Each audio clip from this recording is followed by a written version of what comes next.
Показательный урок «Мое открытие в Германии» прошел в Северо-Остинском государственном университете. Студенты СОГУ стали обладателями международного гранта на поездку в Германию.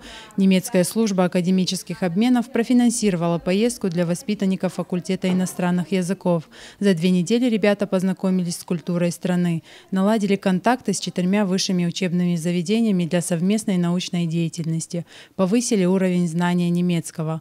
Программа включала в себя посещение 4 городов Германии – Берлин, Дрезден, Галле и Швäbisch Gmünd. Нам посчастливилось 2 недели побывать в Германии. Конечно, мы увидели очень много нового, очень много интересного. У нас море эмоций. Побывать в стране изучаемого языка для многих из нас было, можно сказать, несбываемой мечтой.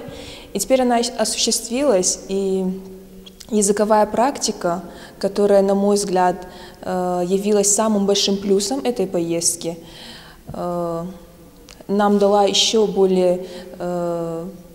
больше стимул для того, чтобы продолжать изучать немецкий язык и историю языка, культуру этого народа. Сегодня можно с уверенностью сказать, что цель поездки была достигнута.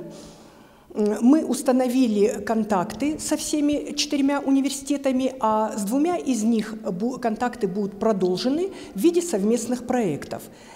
Но положительным моментом этой поездки в качестве положительного момента следует отметить то, что